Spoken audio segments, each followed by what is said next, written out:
A man in the zoo. Why? David Garnett. John Cromartie and Josephine Lackett gave up their green tickets at the turnstile and entered the Zoological Society's gardens by the south gate.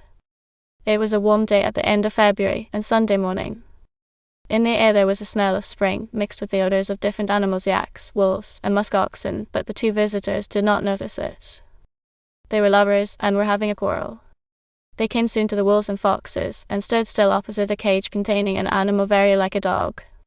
Other people, other people. You're always considering the feelings of other people, said Mr. Cromartie. His companion did not answer him, so he went on. You say somebody feels this, or that somebody else may feel the other. You never talk to me about anything except what other people are feeling, or may be going to feel. I wish you could forget about other people and talk about yourself, but I suppose you have to talk of other people's feelings because you haven't any of your own. The beast opposite them was bored. He looked at them for a moment and forgot them at once. He lived in a small space, and had forgotten the outside world where creatures very like himself raced in circles. If that is the reason, said Cromartie, I do not see why you should not say so. It would be honest if you were to tell me you felt nothing for me. It is not honest to say first that you love me, and then that you are a Christian and love everybody equally. Nonsense, said the girl. You know that is nonsense. It is not Christianity. It is because I love several people very much. You do not love several people very much, said Cromartie, interrupting her. You cannot possibly love people like your aunts. Nobody could. No, you do not really love anybody. You imagine that you do because you have not got the courage to stand alone. I know whom I love, and whom I do not, said Josephine. And if you should drive me to choose between you and everybody else, I should be a fool to give myself to you. Poor little dingo, said Cromartie. They do shut up creatures here on the thinnest pretexts. He is only the familiar dog. The dingo whined and wagged his tail. He knew that he was being spoken of. Josephine turned from her lover to the dingo, and her face softened as she looked at it. I suppose they have got to have everything here, every single kind of beast there is, even if it turns out to be nothing but an ordinary dog. They left the dingo, walked to the next cage, and stood side by side looking at the creature in it. The slender dog, said Josephine, reading the label. She laughed, and the slender dog got up and walked away. So that is a wolf, said Cromartie, as they stopped 6 feet further on. Another dog in a cage. Give yourself to me, Josephine. That sounds to me as if you were crazy. But it shows anyway that you are not in love with me. If you are in love, it is all or nothing. You cannot be in love with several people at once. I know because I am in love with you, and other people are all my enemies, necessarily my enemies. What nonsense, said Josephine. If I am in love with you, Cromartie went on, and you with me, it means that you are the only person who is not my enemy, and I am the only person who is not yours. A fool to give yourself to me. Yes, you are a fool if you fancy you are in love when you are not, and I should be a fool to believe it. You do not give yourself to the person with whom you are in love. You are yourself instead of being dressed up in armoured plate. Has this place got nothing in it besides tame dogs? asked Josephine. They walked together towards the lion house, and Josephine took John's arm in hers. Armoured plate. It doesn't seem to me to make sense. I cannot bear to hurt the people I love, and so I am not going to live with you or do anything that they would mind if they found out. John said nothing to this, only shrugged his shoulders, screwed up his eyes, and rubbed his nose. In the lion house they walked slowly from cage to cage until they came to a tiger which walked up and down, up and down, up and down, turning his great painted head with intolerable familiarity, and with his whiskers just brushing the brick wall. They pay for their beauty, poor beasts, said John after a pause. And you know it proves what I've been saying. Mankind want to catch anything beautiful and shut it up, and then come in thousands to watch it die by inches. That's why one hides what one is and lives behind a mask in secret. I hate you, John, and all your ideas. I love my fellow creatures, or most of them, and I can't help it if you are a tiger and not a human being. I'm not mad. I can trust people with every feeling I have got, and I shall never have any feelings that I shouldn't like to share with everybody. I don't mind if I'm a Christian, it's better than suffering from persecution, they know, and browbeating me because I'm fond of my father and Aunt Eileen. But Miss Lackett did not look very browbeaten as she said this. On the contrary, her eyes sparkled, her colour was high, and her looks imperious, as she kept tapping the toe of her pointed shoe on the stone floor. Mr. Cromartie was irritated by this tapping, so he said something in a low voice on purpose so that Josephine should not be able to hear it. The only word audible was Browbeating. She asked him very savagely what he had said. John laughed. What's the use of my talking to you at all if you fly into a rage before you have even heard what I have got to say? He asked her. Josephine turned pale with self-control. She glared at a placid lion with such fury that, after a moment or two, the beast got up and walked into the den behind his cage. Josephine, please be reasonable. Either you are in love with me, or else you are not. If you are in love with me, it can't cost you much to sacrifice other people to me. Since you won't do that, it follows that you are not in love with me, and in that case you only keep me hanging round, you because it pleases your vanity. I wish you would choose someone else for that sort of thing. I don't like it, and any of your father's old friends would do better than me. How dare you talk to me about my father's old friends? Said Josephine. They were silent. Presently Cromartie said, For the last time, Josephine, will you marry me and be damned to your relations? No. You silly savage. Said Josephine. No, you wild beast. Can't you understand that one doesn't treat people like that? It is simply wasting my breath to talk. I've explained 100 times I am not going to make father miserable. I am not going to be cut off with a shilling and become dependent on you when you haven't enough money to live on yourself, to satisfy your vanity. My vanity? Do you think having you in love with me pleases my vanity? I might as well have a baboon or a bear. You are Tarzan of the apes. You ought to be shut up in the zoo. The collection here is incomplete without you. You are a survival atavism at its worst. Don't ask me why I fell in love with you. I did, but I cannot marry Tarzan of the apes. I'm not romantic enough. I see, too, that you do believe what you have been saying. You do think mankind is your enemy. I can assure you that if mankind thinks of you, it thinks you are the missing link. You ought to be shut up and exhibited here in a zoo. I've told you once, and now I tell you again, with the gorilla on one side and the chimpanzee on the other. Science would gain a lot. Well, I will be. I am sure you are quite right. I'll make arrangements to be exhibited, said Cromartie. I'm very grateful to you for having told me the truth about myself. Then he took off his hat and said, Goodbye. And giving a quick little nod he walked away. Miserable baboon, muttered Josephine, and she hurried out through the swing doors. They were both of them in a rage, but John Cromartie was in such a desperate rage that he did not know he was angry. He only thought that he was very miserable and unhappy. Josephine, on the other hand, was elated. She would have enjoyed slashing at Cromartie with a whip. That evening Cromartie could not keep still. When the chairs presumed to stand in his path, he knocked them over, but he soon found that merely upsetting furniture was not enough to restore his peace of mind. It was then that Mr. Cromartie made a singular determination, one which you may swear no other man in like circumstances would ever have arrived at. It was somehow or other to get himself exhibited in the zoo, as if he were part of the menagerie. It may be that a strange predilection which he had for keeping his word is enough to account for this. But it will always be found that many impulses are entirely whimsical and not to be accounted for by reason. And this man was both proud and obstinate, so that when he had decided upon a thing in passion he would brave it out so far that he could no longer withdraw from it. At the time he said to himself that he would do it to humiliate Josephine. If she loved him it would make her suffer, and if she did not love him it would not matter to him where he was. And perhaps she is right. He said to himself with a smile. Perhaps I'm the missing link, and the zoo is the best place for me. He took his pen and a sheet of paper and sat down to write a letter, though he knew that if he achieved his object he would be bound to suffer. For some little while he thought over all the agonies of being in a cage and held up to the derision of the gaping populace. And then he reflected that it was harder for some of the animals than it would be for himself. The tigers were prouder than he was, they loved their liberty more than he did his, they had no amusements or resources, and the climate did not suit them. In his case there were no such added difficulties. He told himself that he was humble of heart, and that he resigned his liberty of his own free will. Even if books were not allowed him, he could at all events watch the spectators with as much interest as that with which they watched him. In this manner he encouraged himself, and the thought of how terrible it was for the tigers touched his heart so much that his own face seemed to him easier to contemplate. After all, he reflected, he was so unhappy at that moment that nothing could be worse whatever he did. He had lost Josephine, and it would be easier to bear that loss in the discipline of a prison. Strengthened by these considerations, he shook his pen and wrote as follows. Dear Sir, I write to lay before your society a proposal which I hope you will recommend to them for their earnest consideration.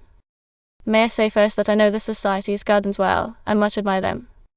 The grounds are spacious, and the arrangement of the houses is at the same time practical and convenient. In them there are specimens of practically the whole fauna of the terrestrial globe, only one mammalian of real importance being unrepresented.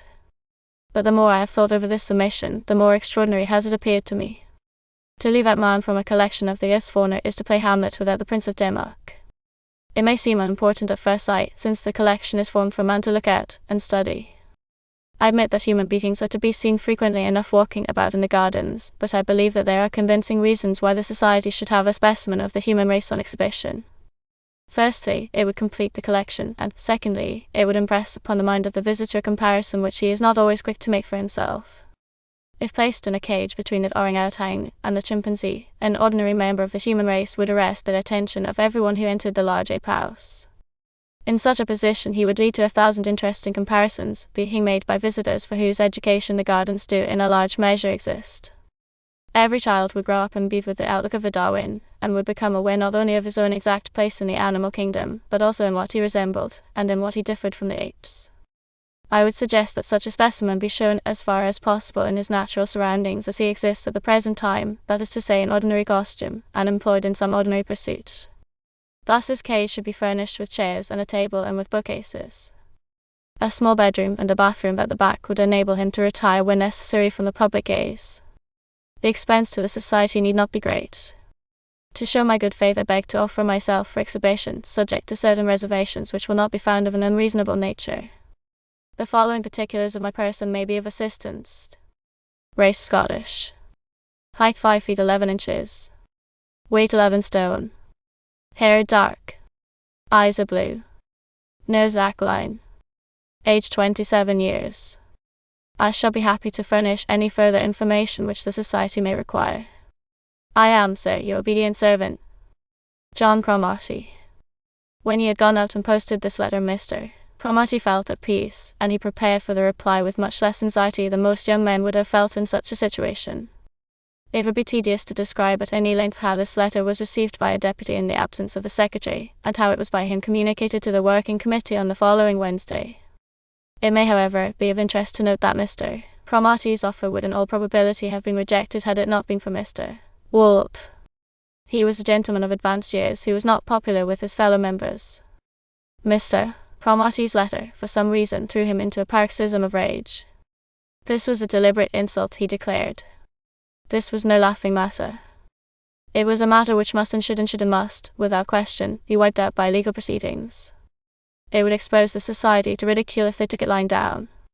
This and much more in the same strain gave the rest of the committee time to turn the thing over in their minds. One or two first took the opposite view from Mr. Wallop. From mere habit, the chairman observed that the presence of such an interesting correspondent as Mr. Cromartie could not fail to be a great attraction and would increase the gate money. It was not, however, until Mr. Wallop threatened to resign that the thing was done. Mr. Wallop withdrew, and a letter was drafted to Cromartie informing him that the committee were inclined to accept his proposal, and asking for a personal interview. This interview took place the following Saturday, by which time the committee had become convinced that a specimen of Homo sapiens ought certainly to be acquired, though it was not convinced that Mr. Cromartie was the right man, and Mr. Wallop had retired to Wallop Bottom, his rustic seat. The personal interview was entirely satisfactory to both sides, and Mr. Cromartie's reservations were accepted without demur. These dealt with food and drink, clothing, medical attention, and one or two luxuries which he was to receive. Thus he was to be allowed to order his own meals, see his own tailor, be visited by his own doctor, dentist, and legal advisers.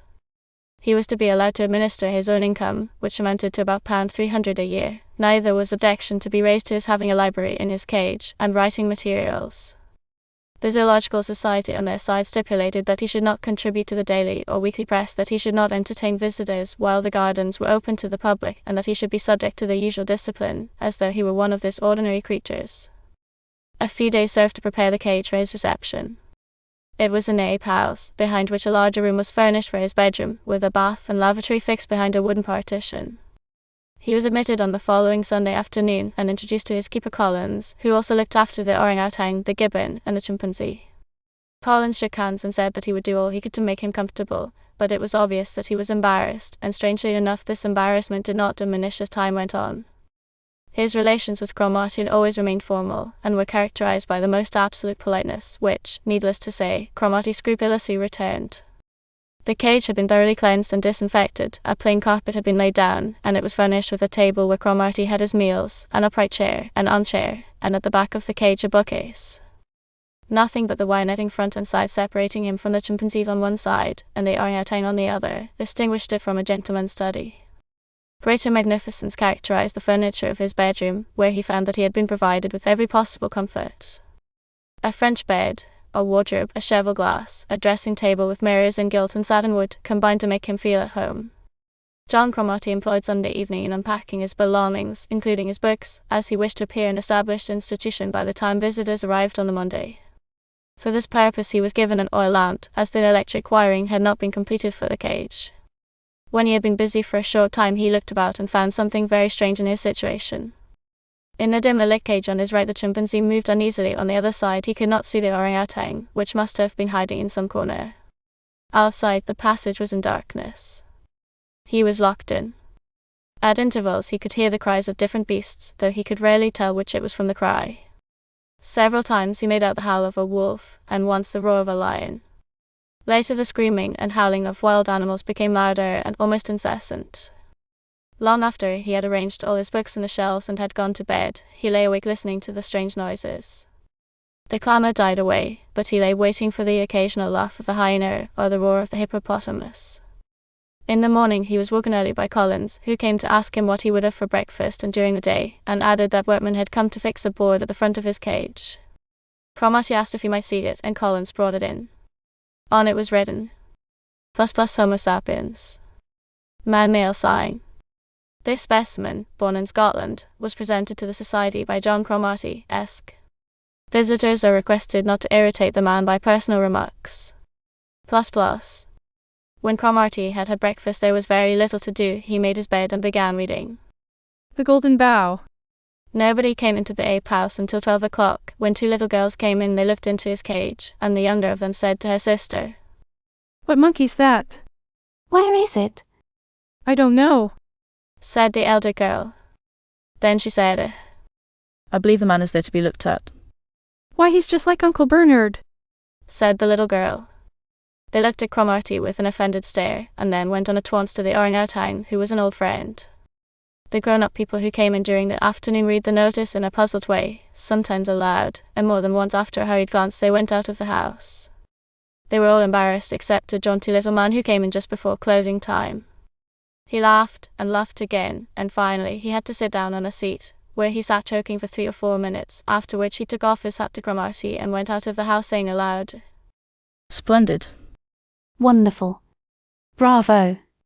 The next day there were rather more people, but not a great crowd. 1 or 2 men came and took photographs, but Mr. Cromartie had already learned a trick that was to serve him well in his new situation, that of not looking through the bars, so that often he would not know whether there were people watching him or not. Everything was made very comfortable for him, and on that score he was glad enough that he had come. Yet he could not help asking himself what did his surroundings matter to him. He was in love with Josephine, and now he had parted from her forever. Would the pain he felt on that account ever die away? And if it did, as he supposed it would, how long would it take to do so? In the evening he was let out, and walked round the gardens alone. He tried to make friends with 1 or 2 of the creatures, but they would not take notice of him. The evening was cool and fresh, and he was glad to be out of the stuffy ape house. He felt it very strange to be alone in the zoo at that hour, and strange to have to go back to his cage. The next day, just after breakfast, a crowd began pushing into the house, which was soon packed full. The crowd was noisy, some persons in it calling out to him very persistently. It was easy enough for Cromartie to ignore them, and never let his eyes wander through the wire netting, but he could not prevent himself from knowing that they were there. By 11 o'clock his keeper had to fetch 4 policemen, 2 standing at each door to keep the crowd back. The people were made to stand in a queue, and to keep moving all the time. This went on all day, and in fact there were thousands waiting to see The man. who had to be turned away before they could get a sight of him. Colin said it was worse than any bank holiday. Cromartie did not betray any uneasiness. He ate his lunch, smoked a cigar, and played several games of patience, but by tea time he was exhausted, and would have liked to go and lie down in his bedroom, but it seemed to him that to do so would be to confess weakness. What made it worse, because more ridiculous, was that the chimpanzee and the orangutan next door each came to the partition walls and spent the whole day staring at him too. No doubt they were only imitating the public in doing so, but they added a great deal to poor Mr. Cromartie's unhappiness. At last the long day was over, the crowds departed, the gardens were closed, and then came another surprise, for his two neighbours did not go away. No, they clung to the wire partitions and began to chatter and show their teeth at him. Cromartie was too tired to stay in the cage, and went and lay down in his bedroom. When he came back after an hour, the chimpanzee and the orang were still there, and greeted him with angry snarls. There was no doubt about it, they were threatening him. Cromartie did not understand why this should be until Collins, who had come past, explained it to him. They are wild with jealousy, He said, that you should have drawn such a large crowd. and he warned Mr. Cromartie to be very careful not to go within reach of their fingers. They would tear his hair out and kill him if they could get at him. At first Mr. Cromartie found this very hard to credit, but afterwards, when he got to know the characters of his fellow captives better, it became the most ordinary commonplace. He learned that all the monkeys, the elephants, and the bears felt jealous in this way. It was natural enough that the creatures that were fed by the public should feel resentment if they were passed over, for they are all insatiably greedy, and the worse they digest the food given them, the more anxious they are to glut themselves with it. The wolves felt a different jealousy, for they were constantly forming attachments to particular persons among the crowd, and if the chosen person neglected them for a neighbour, they became jealous. Only the larger cats, lions, and panthers seemed free from this degrading passion. During his stay, Mr. Cromartie gradually came to know all the beasts in the gardens pretty well, since he was allowed out every evening after closing time, and very often was allowed to go into other cages. Nothing struck him more forcibly than the distinction which most of the different creatures very soon drew between him and the keepers. When a keeper came past, every animal would pay some attention, whereas few of them would even look round for Mr. Cromartie. He was treated by the vast majority with indifference. As time went on, he saw that they treated him as they treated each other, and it struck him that they had somehow learnt that he was being exhibited as they were themselves. This impression was so forcible that Mr. Cromartie believed it without question, though it is not easy to prove that it was so, and still more difficult to explain how such a piece of knowledge could have spread among so heterogeneous a collection of creatures. Yet the attitude of the animals to each other was so marked that Mr. Cromartie not only observed it in them, but very soon came to feel it in himself for them. He could not describe it better than by calling it firstly cynical indifference, and then adding that it was perfectly good-natured. It was expressed usually by total indifference, but sometimes by something between a yawn of contempt and a grin of cynical appreciation.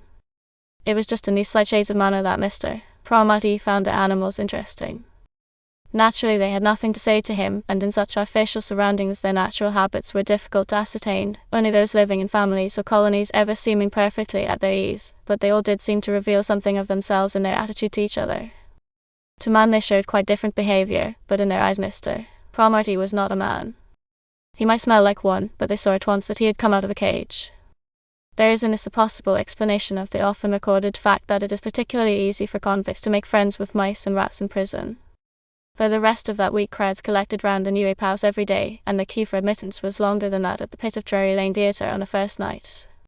Thousands of people paid for admission to the gardens and waited patiently for hours in order to catch a glimpse of the new creature which the society had acquired, and none were really disappointed when they had seen him, although many professed to be so.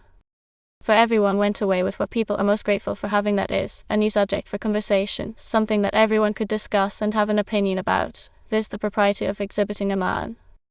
Not that this discussion was confined to those who had actually been successful in catching a glimpse of him. On the contrary, it raged in every train, in every drawing room, and in the columns of every newspaper in England. Jokes on the subject were made at public dinners and at music halls, and Mr. Cromartie was referred to continually in Punch, sometimes in a facetious manner. Sermons were preached about him, and a Labour member in the House of Commons said that when the working classes came into power, the rich would be put alongside the man in the zoo, where they properly belonged. What was the strangest thing was that everyone held the view either that a man ought to be exhibited, or that he ought not to be exhibited, and that after a week's time there were not half a dozen men in England who believed no moral principle to be involved in the matter. Mr. Cromartie cared less than nothing for all these discussions of which he was the subject. It was no more to him indeed what men said about him than if he had been the ape in the cage beside his own. Indeed, it was really less, for had they been able to understand that thousands of people were talking about it, the creature would have been as much puffed up with pride as now it was mortified with jealousy that its neighbours should draw so vast a crowd. Mr. Cromartie told himself he cared nothing for the world of men now. As he looked through the meshes of his cage at the excited faces watching him, it cost him an effort to listen to what was being said of him, and after a while his attention wandered even against his will, for he cared nothing for mankind and cared nothing for what they said. Yet while he told himself that with some complacency, something came into his mind which threw him into such disorder that he looked about him for a minute as if he were distracted, and then ran as if in terror into his hiding place, his place of refuge, his bedroom, which he had not sheltered in before, at least not in that way. What if I should see Josephine among them? He asked himself aloud, and the thought of her coming was so actual to him that it seemed as if she were at that moment entering the house, and then were there at the bars already. What can I do? He asked himself. I can do nothing. What can I say? I can say nothing. No, I must not speak to her. I will not look at her. When I see her I will sit down in my armchair and look on the floor until she is gone. That is, if I have the strength. What will become of me if she should come? And perhaps she will come every day and will be always there watching me through the bars, and will call out and insult me as some do already. How could I bear that? Then he asked himself why should she come at all, and began to persuade himself that there was no reason why she should visit him, and that it was the most irrational fear that could seize hold of him, but it would not do. No, Said he at length, shaking his head. I see she is bound to come. She is free to go where she likes, and one day when I look up I shall see her there, staring into my cage at me. Sooner or later it is bound to happen. Then he asked himself what errand would send her there to look at him. Why would she come? Would it be to mock at him and torment him, or would it be because now that it was too late she repented of sending him there? No, He told himself. no, Josephine will never repent, or if she should, she would not own to it. When she does come here it will be to hurt me more than she has done already.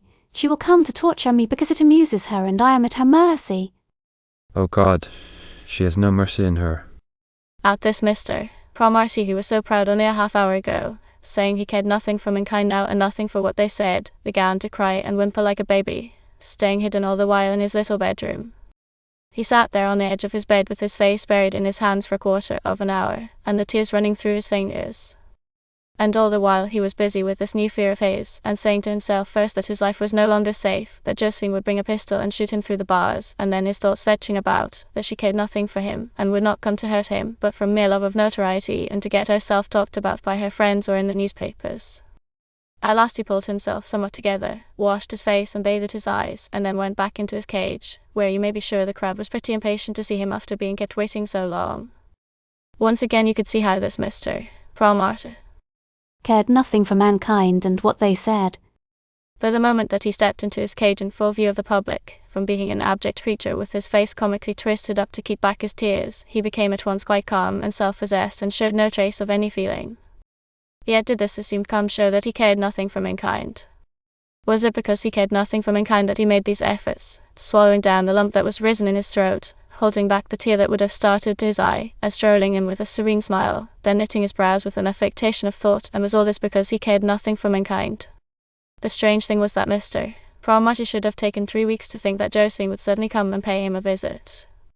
For 3 weeks he had been thinking every moment of the day of this girl Josephine, and, indeed, dreaming of her almost every night, but it had never come into his head that he would ever see her again. He had told himself 1,000 times. We are parted forever. And had never asked himself, Why do I say this? He had, one evening, even retraced their steps as they had wandered from one cage to another on the day that they had had their final rupture. But now all these sentimental ideas were 1,000 miles away from him, who, though he lay back, yawned, and negligently cut the pages of a book from Moody's, was all the same terrified at the question he kept asking himself. When will she come? Will she come now, today, or perhaps tomorrow? Will she not come till next week, or not for a month?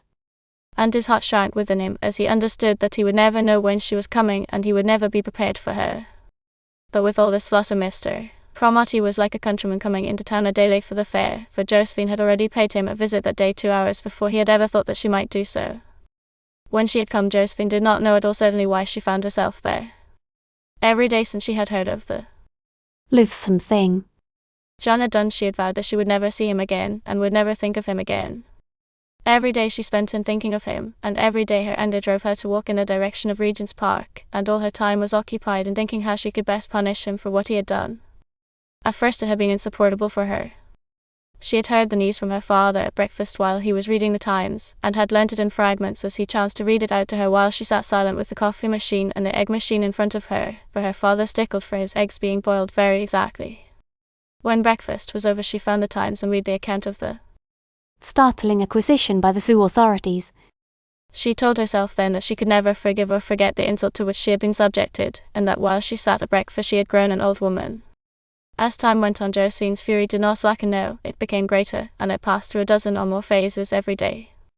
Thus at one moment she would laugh with pity for such a poor fool as John, in the next marvel that such a creature should have the sense to know where he belonged, then turn all her rage on the Zoological Society for causing such an outrage to decency to occur in their grounds, and reflect bitterly on the folly of mankind who were ready to divert themselves at such a sorry spectacle as the degraded John reducing themselves indeed to his level.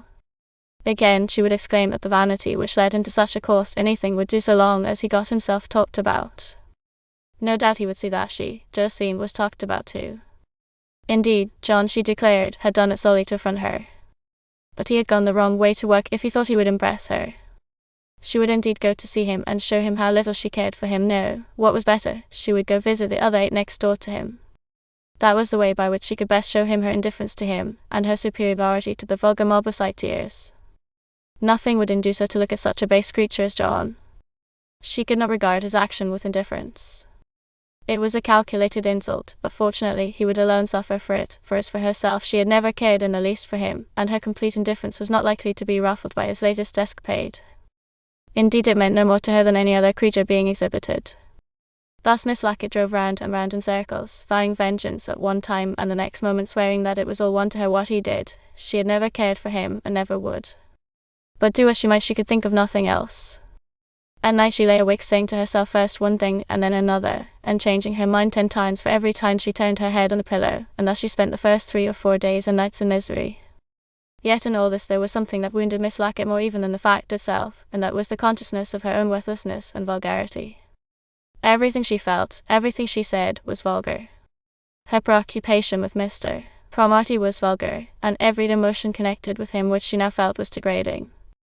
In fact, after the first few days this weighed on her so heavily that she was almost ready to forgive him, but she could never forgive herself. All her self-respect was gone forever, she told herself henceforward. She knew that she was never disinterested. She had offended herself more than any number of Cromarties would ever do. She was, she said, deeply disappointed in herself, and wondered how it had come about that this side of her nature should have been so long unsuspected by her. It was this turning off of her rage and indignation against herself that finally allowed of her going to see him, or rather of her going to see the chimpanzee next him, for she repeated to herself that she would not look at him, that she could not endure to see him, and so on, though at moments this decision was modified by the reflection that she only hoped he would feel properly punished when he saw her give him one glance of cold contempt. Miss Lackett found the event different from her expectations. In front of the ape house a crowd was collected, and directly she had joined it she found herself caught up in a queue of people waiting to see the man. On all sides she heard jokes about him, and those of the women who were in the majority struck her as being barely decent. Progress was extremely slow and very exhausting. At last, when she found herself in the building itself, it was impossible for her to carry out her intention of looking only at the apes, for she suddenly became overcome at the thought of seeing them, and closed her eyes lest she should see an ape and be overcome by nausea. In a few minutes she found herself in front of Cromartie's cage, and gazed at him helplessly. At that moment he was engaged in walking up and down, which occupation, by the way, took up far more of his time than he ever suspected. But she could not speak to him, indeed she dreaded that he should see her. Back and forth he walked by the wide division, with his hands behind his back and his head bent slightly, until he reached the corner, when up went his head and he turned on his heel. His face was expressionless. Before she got up Miss Lackett was to have another shock, for, leaving Mr. Cromartie's cage, she let her eyes wander and suddenly was looking straight into the mug of the Oran. This creature sat disconsolately on the floor with her long red hair matted and entangled with straws. Her close-set brown eyes were staring in front of her, and nothing about her moved but her black nostrils, that were the shape of an inverted heart and set in a mask of black and dusty rubber. This, then, was the creature that her lover resembled. It was to this melancholy Caliban that everyone compared him. Such a hideous monster as this ape was thought a suitable companion for the man with whom she had imagined herself in love. For the man whom she had considered marrying. Miss Lackett slipped silently out of the house, sick with disgust and weighed down with shame. She was ashamed of everything, of her own feelings, of her weakness in caring what happened to John. She was ashamed of the spectators, of herself, and of the dirty world where such men and beasts like them existed. Mixed with her shame was fear which grew greater with every step she took. She was alarmed lest she would be recognized, and looked at everyone she passed with nervous apprehension. Even after she had got out of the garden she did not feel safe, so that she got herself a taxi and climbed in almost breathlessly, and even then looked behind her through the pane of glass in the back. Nothing followed her.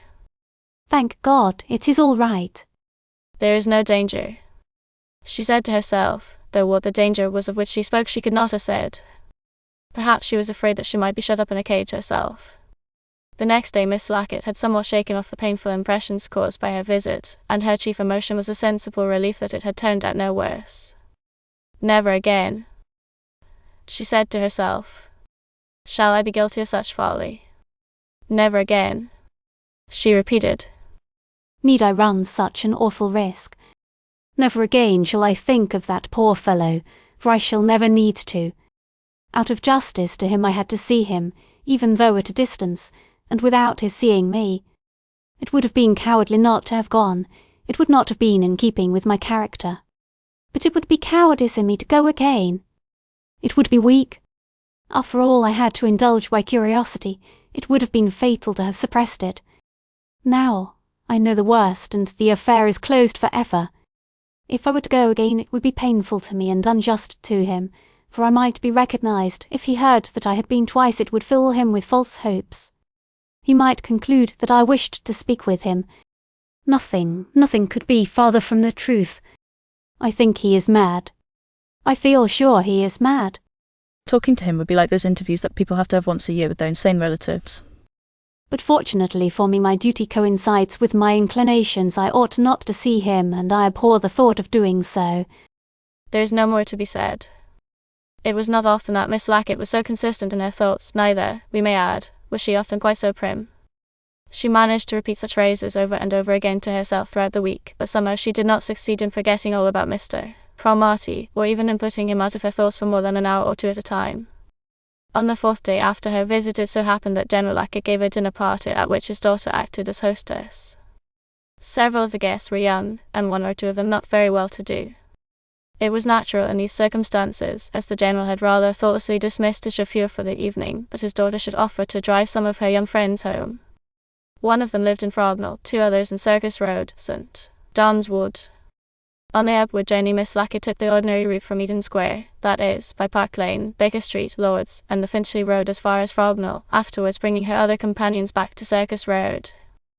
It was then, after saying goodbye, and goodbye again as she drove away, that she gave way to a feeling of unrest. She drove slowly to Baker Street Station, but by that time she was thinking of Mr. Cromartie. This caused her, almost mechanically, to swing her car round to the left, and shortly afterwards to take the outer circle. As she drove, her mind was almost blank. She was driving in that direction merely to dissipate her mood. All she was conscious of was that Cromartie was there in the zoo. She was tired, and driving distracted her. In a few moments she was passing the gardens. She pulled up just over the tunnel before reaching the main entrance. At this point she was as close as she could get to the New Ape house, which lay, as she knew, under the shadow of the Mappin terraces. She got out of the car and walked up to the palings. They were too high for her to look over, and when she pulled herself up by her hands there was nothing to be seen but the black shadows of evergreens and, through one break in them, a corner of the Mappin terraces, a silhouette of black against the moonlight. As she looked it came into her head that it was like something familiar to her. Her wrists ached and she jumped down. John, why are you in there?" she said aloud. In a few moments she saw a policeman approaching her, so she got back into her car and drove on slowly. As she passed the main entrance she turned again, and again she saw the Mappin terraces. "The Tower of Babel, of course," she said aloud. In Chambers' encyclopedia. It's like Noah's Ark, too, I suppose, as it's a menagerie, and oh curse. Oh damn. There were tears in her eyes, and the street lamps had become little circular rainbows. But what she said to herself was that it was awkward driving. That night she could not sleep, and could find none of the ordinary defences against unhappiness. That is to say, she was unable to affect any kind of superiority to her troubles, besides which she saw them exactly as they were, in their naked horror, and was not able to put them in conventional categories. For could Miss Lackett have said to herself, "I have been in love with John, now I find he is mad"? This is a terrible tragedy. It is very painful to think of people being mad. For me it is a disappointment in love. Such disappointments are the most painful to which a girl in my position can be exposed. And so on as she could have done this, then Miss Lackett would have found a sure way to reduce her suffering to a minimum. For by putting forward such general ideas as madness and disappointment in love, she could very soon have come to feel only the general emotion suited to these ideas. But as it was, she could only think of John Cromartie, his face, voice, manners, and way of moving, of the particular cage in which she had last seen him, the smell of apes, the swarm of people staring at him and laughing, and of her own loneliness and misery which John had deliberately caused. That is to say, she thought only of her pain, and did not cast about to give it a name.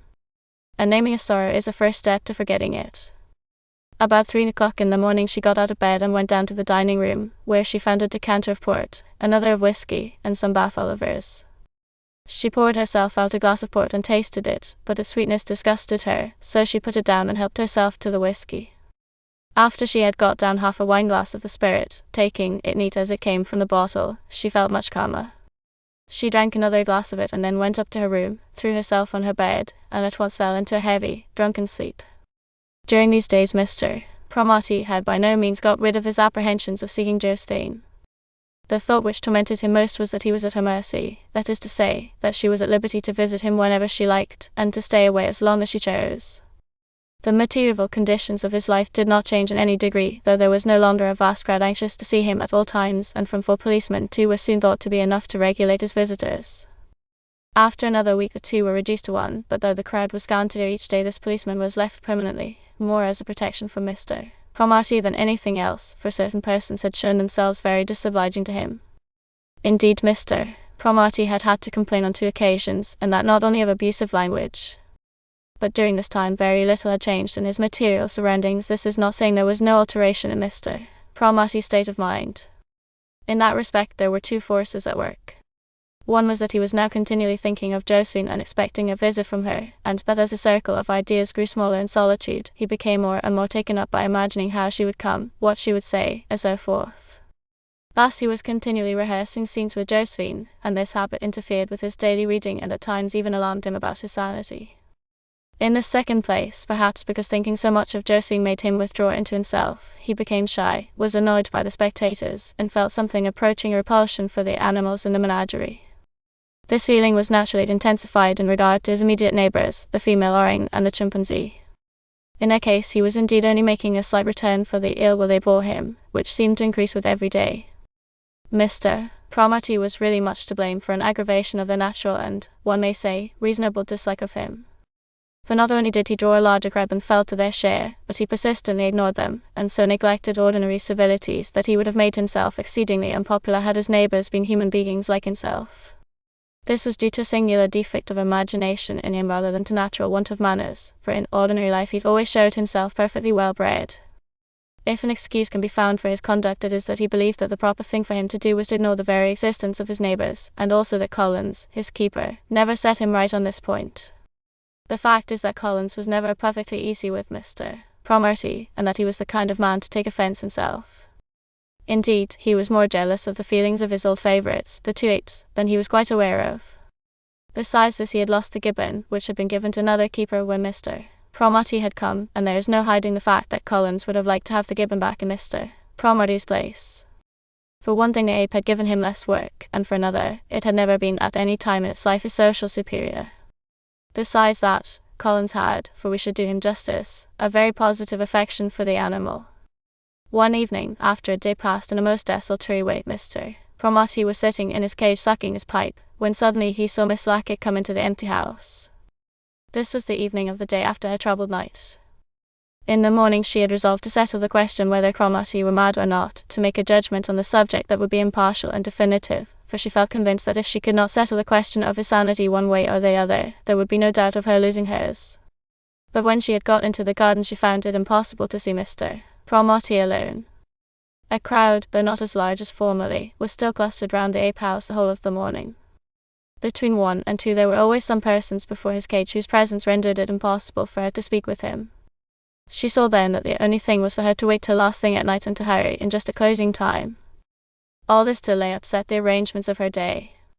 The knowledge that she had promised to call for her old schoolfellow, Lady Rebecca Joel, and to go on and take tea at Admiral Goshawk's, and to go out afterwards with them, worried her excessively.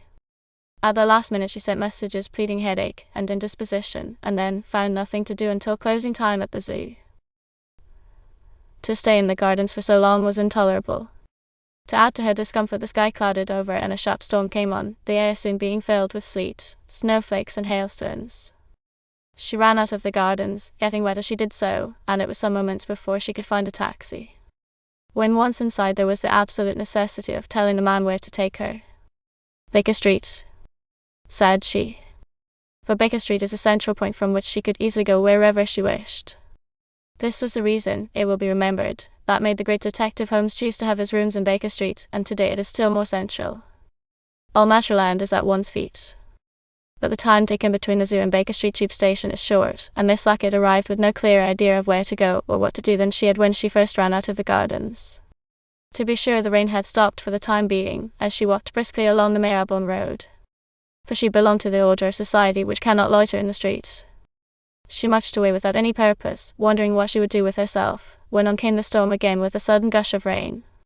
Josephine looked about her and found a refuge offered by the gates of a large red brick building, which she entered. It was Madame Tussauds. She had never, as a child, visited the celebrated collection of waxwork effigies, and she was at once interested in what she saw there. Some internal voice bade her make the most of this casual opportunity to throw aside her temporary unhappiness and enjoy herself.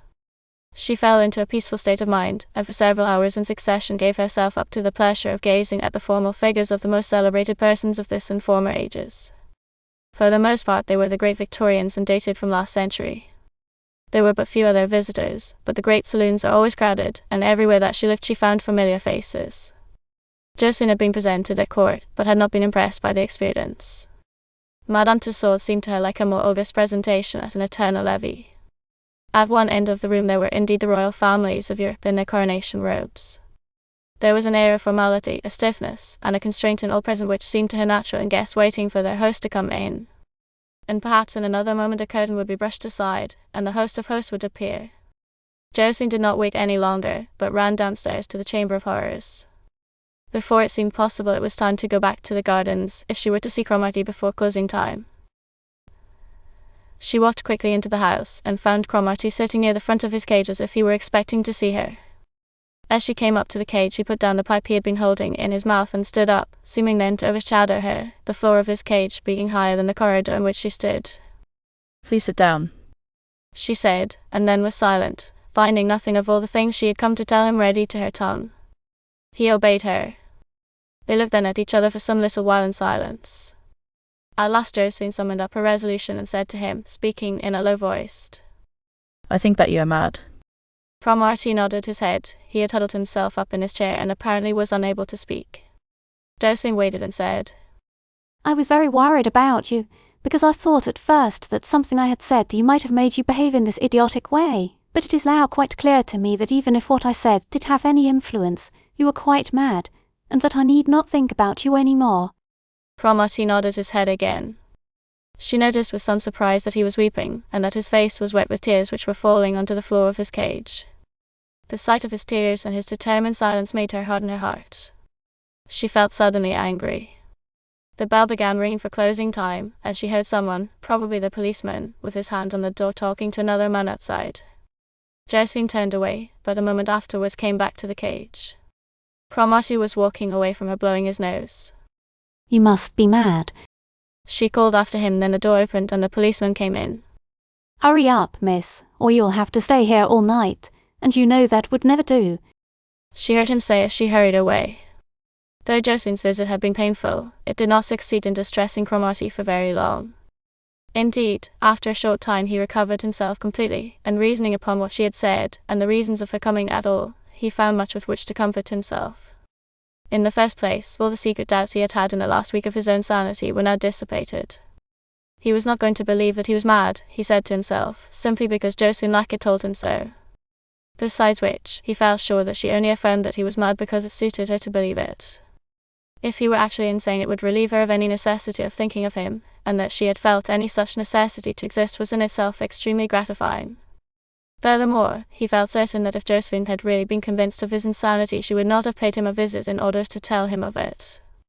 Even Josephine would not find any satisfaction in such useless inhumanity. If she felt bound to take any steps in the matter, she would have gone to the officers of the society and insisted that he should be examined by a mental doctor, and if necessary certified as a lunatic. And with these very satisfactory reasons, Mr. Cromartie assured himself that he was not really mad, or even in any danger of becoming so, though he did not doubt that Josephine would readily persuade herself to the contrary. Happiness and misery are purely relative, and Mr. Cromartie was now raised into a state of the highest spirits by considerations which would not ordinarily produce such a result. But after the condition of complete despair in which he had been plunged for several weeks, he could hardly imagine any greater bliss than knowing that Josephine was having to persuade herself that he was mad in order to be able to dismiss him from her thoughts. But it must not be concluded from this that Mr. Cromartie indulged in any sort of hope. He did not even consider the possibility of escaping from the zoo or of winning Josephine's love, because he had never had any ambition to do either. Such thoughts would have seemed to him not only ridiculous, but also dishonorable. He had taken his course with his eyes open, and the question whether he should abide by it or not was not even open to consideration. In this respect the Zoological Society were indeed fortunate in their selection of a man. For though there is little doubt that Mr. Cromartie would have been given his liberty whenever he asked for it, without his having recourse to extreme measures such as refusing food or imploring the aid of visitors in rescuing him, yet letting him go would have been a cause of vexation to the society. It is not to be supposed that there would have been any difficulty in replacing him by another specimen of his species. No, the reason why they would have felt his loss such a severe blow is because the public readily attaches itself to the individual animals in a zoo, and is not to be consoled when such a favourite dies or disappears, even if it is instantly replaced by an even finer specimen of the same species. Many persons habitually resort to the gardens in order to visit their particular friends, Sam, Sadie, and Rollo, and not merely to look at any polar bear, orang, or king penguin. And this applies quite as forcibly to the fellows of the society as to the outside public. It was natural, therefore, that they should entertain hopes that the new acquisition to the garden should remain in it for the rest of his natural life, and though he could not vie with the other creatures in general popularity when once the vulgar curiosity about him had worn off, yet it was to be hoped that in time he would develop as much personality as if he were a bear or an ape. While Sir James Agatego was being shown over the house by the curator, he referred to Cromartie as your local Diogenes. The name was immediately on the lips of everyone who moved in zoological circles. There was opportunity here for Mr. Cromartie had he been disposed to take it. When once the vulgar publicity which had attended his installation had passed, there were many persons in the upper ranks of London society who were anxious to make Mr. Cromartie's acquaintance, and had he known enough to take up the part marked out for him, there is no doubt but that he could have had as much society as he cared for, and that of persons of the very front rank, all of whom were animated by the most genuine interest in him and friendliness towards him, though naturally not without the expectation that they would in exchange be entertained by his remarks, for such a man as the Diogenes of the zoo must surely be a great oddity. But though Mr. Cromartie had every intention of remaining for the rest of his life in the cage provided for him, he had no idea of the social opportunities which doing so would afford him, and he appreciated them so little that he most steadily repulsed all overtures of the kind, and betrayed an obvious reluctance to enter into conversation with anyone, even the curator himself. At the time in question, however, this was set down to another natural self-consciousness in the new situation in which he found himself, and also to the disturbing effect of being exhibited daily to a large crowd, among whom there were persons whose offensive behaviour excited the greatest indignation. It was several days after this first interview before he was to see Miss Lackett again. During this period he had much to think of, but his spirits remained high. For the first time for 10 days he took a walk round the gardens from pleasure, and not from a feeling that he must have some fresh air if he were to keep well. For several evenings he sat motionless for half an hour or more near the beavers and the otters' pools, and was frequently rewarded by a glimpse of the former, though only on one occasion by the latter. Whatever creatures in the gardens had most retained their native wildness were sure to attract him. They seemed to him, in his rather warped state of mind, to have preserved their self-respect.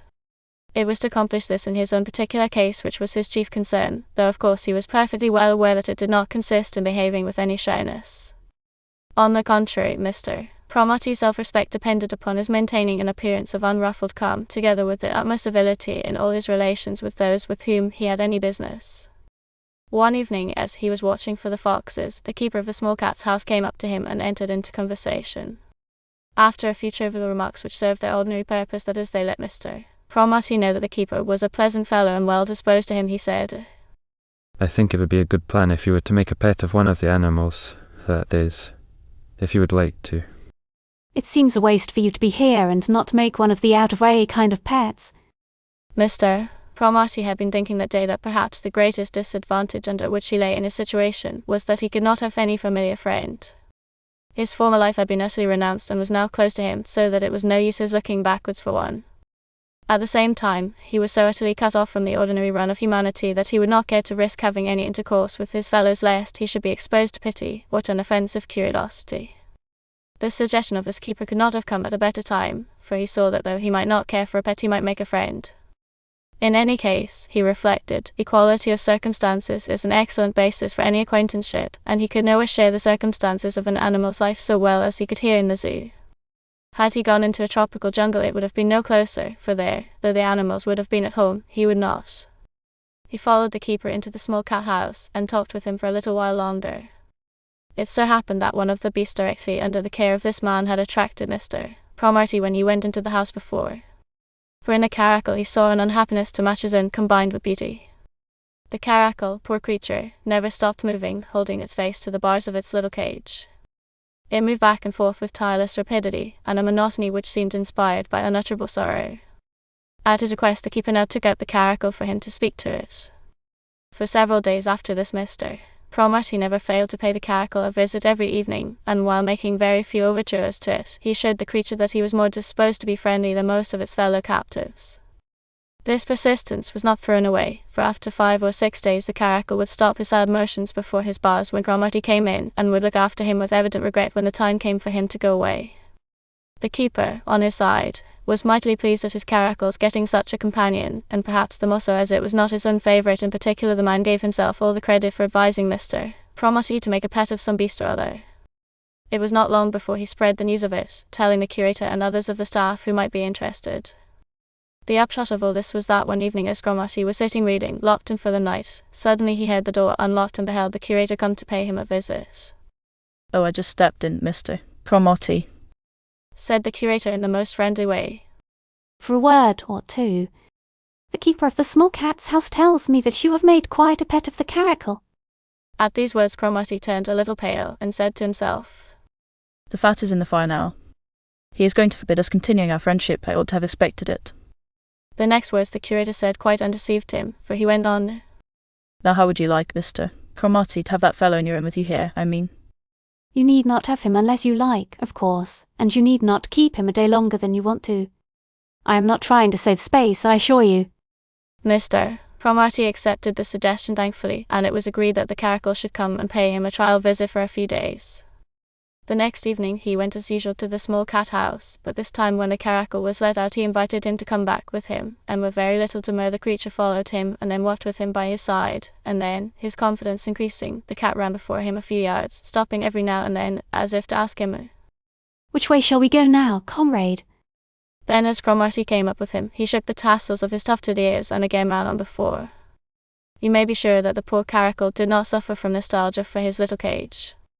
No, indeed, he ran into his friend's more commodious quarters as if he would be content to stay in them forever, and after he had trotted all round them 4 or 5 times and leapt up onto the table and down off each of the chairs, he settled down as if he were at home, and perhaps indeed he was so for the first time since he was come to the gardens.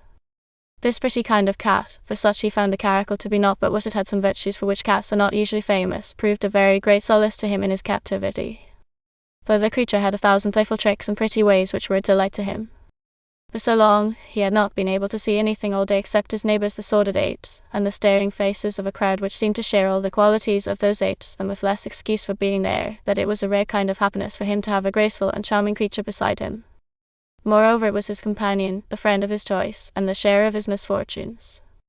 They were equals in everything, and there was in their love none of that fawning servility on the one side and domineering ownership on the other that makes nearly all the dealings of men and animals so degrading to each of the parties. Though it may seem fanciful, there was actually a strong resemblance in the characters of these two friends. Both were in their nature gay and sportive, with pleasant manners which admirably concealed the untamed wildness of their tawny hearts. But the resemblance lay chiefly in their excessive and stubborn pride. In both of them pride was the mainspring of all their actions, though necessarily the quality must show itself very differently in a man and in a rare and precious kind of a cat. In imprisonment, though in one case it was voluntarily made, and in the other case forced, neither would fawn or make utter and complete submission. For though Mr. Cromartie always showed a complete resignation and exemplary obedience, yet it was only a feigned submission after all. The visit of his new friend was to the liking of both parties, and in general they found none of the difficulties that sometimes attend living at close quarters. It is true that the caracal was no sleeper at night, but spent all the early part of it prowling hither and thither. Still it was on very silent and padded feet, and by morning he would be tired of roaming, so that on waking up Mr. Cromartie never failed to find his friend curled up on the bed beside him.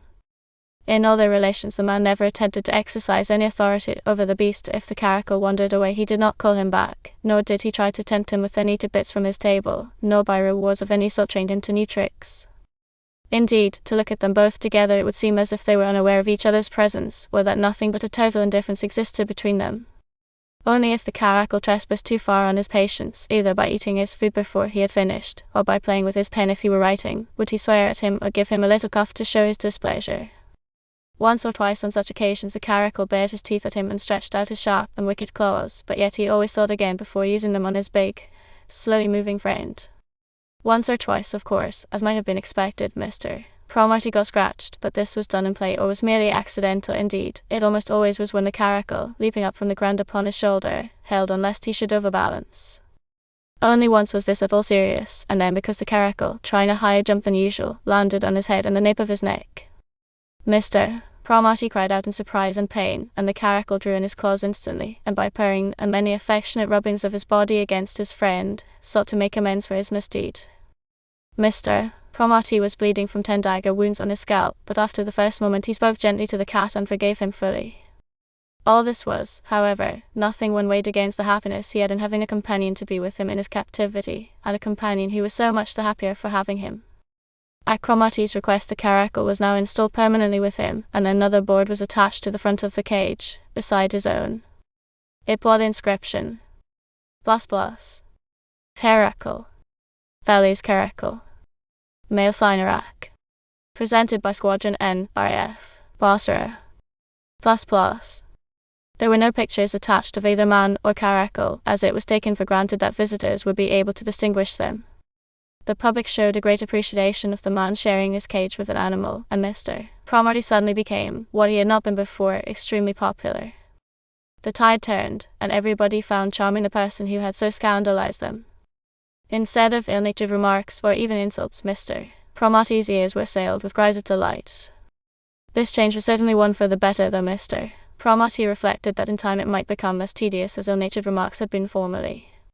His defense was the same against each, that is, he shut his ears, never looked through the netting if he could help it, and read his books as if he were indeed a scholar working in his own study.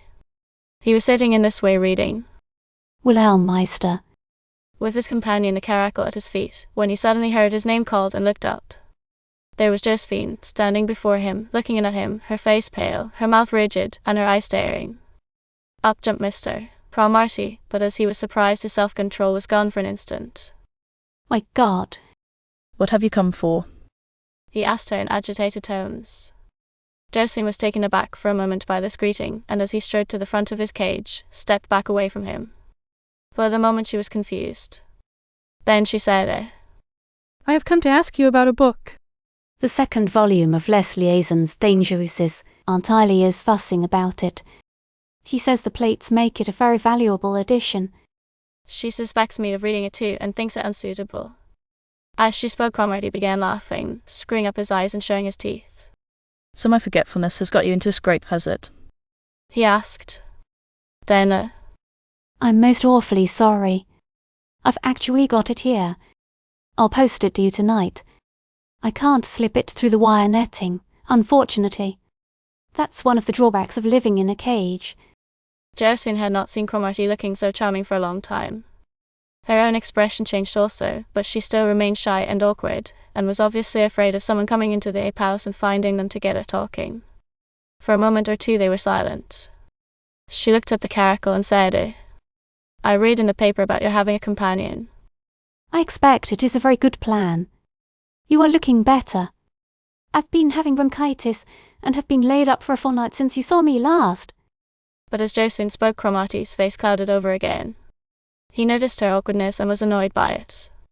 He remembered also her last visit, and how she had behaved then.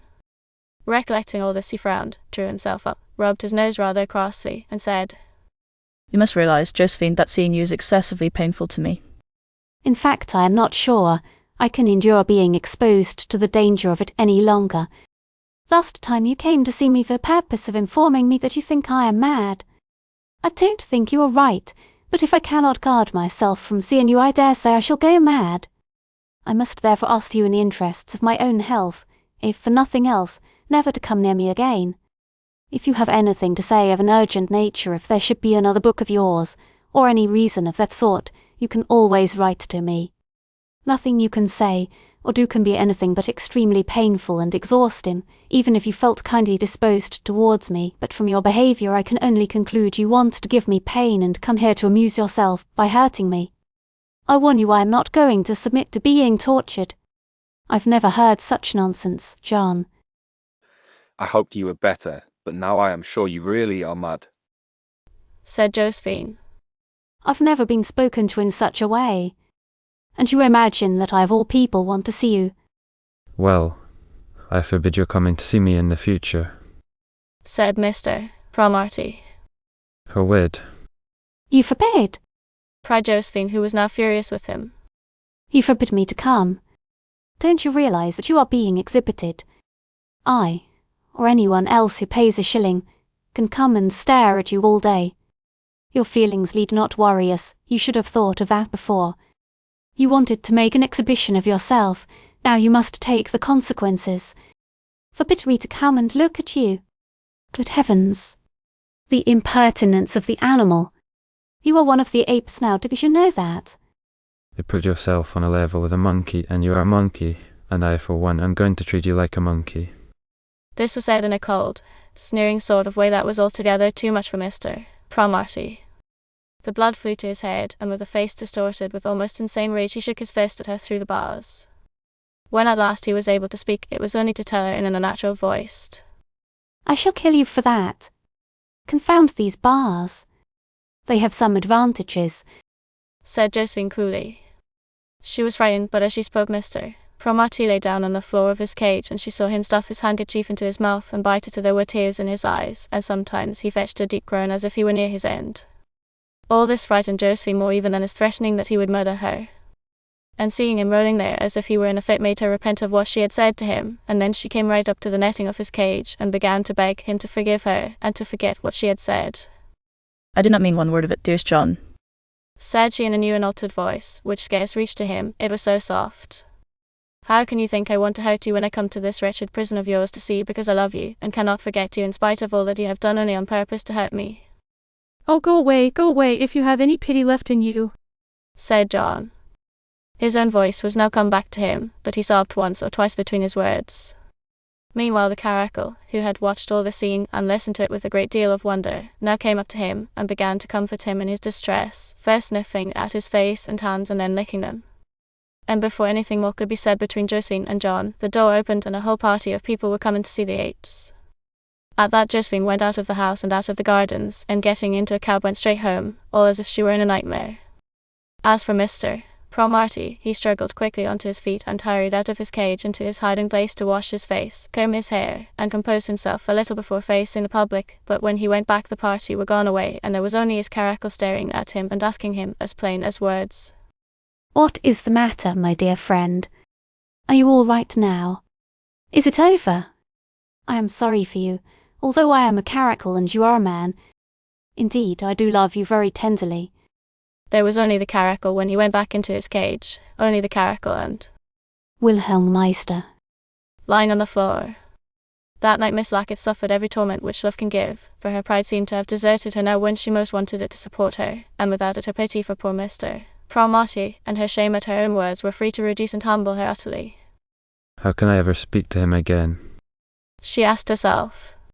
How can I ever hope to be forgiven when I have gone twice to him in his miserable captivity, and each time I have insulted him and said the things which it would hurt him most to hear? From the very beginning, she told herself, it has all been my fault. It is I who made him go into the zoo. I called him mad, and mocked at him and made him suffer, when everything has been due to my ungovernable temper, my pride, and my heartlessness. But all the time I have suffered, and now it is too late to do anything. He will never forgive me now. He will never bear to see me again, and I must suffer always. If I had behaved differently, perhaps I could have saved him and myself too. Now I have killed his love for me, and because of my folly he must suffer imprisonment and loneliness forever, and I myself shall live miserably and never again dare hold up my head. Providence has not framed mankind for emotions such as these. They may be felt acutely, but in a healthy and high-spirited girl they are not of a very lasting nature. It was only natural, then, that after giving up the greater part of the night to the bitterest self-reproach and to the completest humiliation of spirit, and after shedding enough tears to make her pillow uncomfortably damp, Miss Lackett should wake next morning in a very hopeful state of mind. She determined to visit Mr. Cromartie that afternoon, and dispatched a note acquainting him with her intention in these terms. Eaton Square. Dear John, you know well that the reason why I behaved badly is because I still love you. I am very much ashamed. Please forgive me if you can. I must see you today. May I come in the afternoon? It is very important, because I don't think we can either of us continue like this much longer. I will come in the afternoon. Please consent to see me, but I will not come unless you send me word by the messenger that I may. Yours, Josephine Lackett. The moment that Josephine had sent off the messenger she regretted what she had said in it, and nothing seemed to her then more certain than that her letter would exasperate Cromartie still further. The next moment she thought to herself, I've exposed myself to the greatest humiliation a woman can receive. For a second or two this filled her with terror, and at that moment she would have readily killed herself. As neither poisons, poignards, pistols, or precipices were within reach, she did nothing, and in less than a minute the mood passed, and she said to herself, What does my humiliation matter? I suffered more of that last night than I can ever suffer again. Last night I humiliated myself in my own eyes. If John tries to humiliate me today, he will find the work done. Meanwhile I must be self-controlled. I have no time to waste on my emotions. I have many things to do. I must see John, and as I am in love with him, I have got to make terms with him. I have got to make a bargain with him. Acting on these thoughts, she went out at once, meaning to walk to the zoo without waiting any longer for the messenger boy to come back. But her mind was still busy. I will completely forgive him, and offer to become engaged to him secretly in return for his instantly leaving the zoo. She did not reflect as she said this that nothing would be easier for her than to break off such an engagement, whereas if Cromartie once left the gardens it was improbable that they would take him back. But when she got to the Marble Arch she had to wait a little before crossing the road, and she noticed a man selling newspapers beside her. On the placard he carried she saw Man in the Zoo. Mauled by Wonka. For the first moment she did not connect the placard with her lover. She permitted herself to be amused at the thought of a spectator having his finger bitten, but in the next instant a doubt arose and she hurriedly bought the paper. This morning the man in the zoo, whose real name is Mr. John Cromartie, was shockingly mauled by Daphne, the orang in the next cage to his. Josephine read the account of the affair right through very slowly. It appeared that about 11 o'clock that morning Cromartie had been playing ball in his cage with the caracal. In dodging the caracal, he had fallen heavily against the wire mesh partition separating him from the orang. While he had rested there for a moment, the spectators were horrified to see him seized by the orang, which caught him by the hair.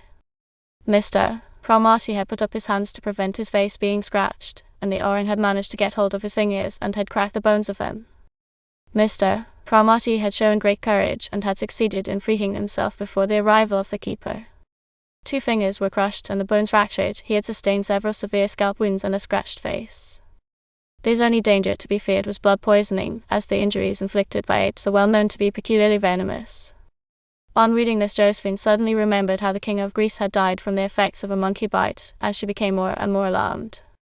She called a taxi, got into it, and told the driver to take her to the Zoological Gardens as fast as he could. All the way there she was in a fever of agitation, and could settle nothing in her own mind. Having arrived at the zoo, she went straight to the house of the resident curator, and was just in time to see Mr. Cromartie being carried in on a stretcher, but before she could come up to it the door was shut in her face. She rang, but it was almost 5 minutes before the door was opened by a maidservant who took her card in, with the request that she might see the curator as she was a friend of Mr. Cromartie's. Before the maid came back, however, the curator came out, and Josephine explained her visit without any embarrassment. She was invited in, and found herself in a fine well-lit dining room in the presence of two gentlemen in morning dress, and both with bushy eyebrows. The curator introduced her as a friend of Mr. Cromartie's, and they both gave her a very keen look and bowed. Sir Walter Tinsel, the elder of the two, was a short man with a rather round red face. Mr.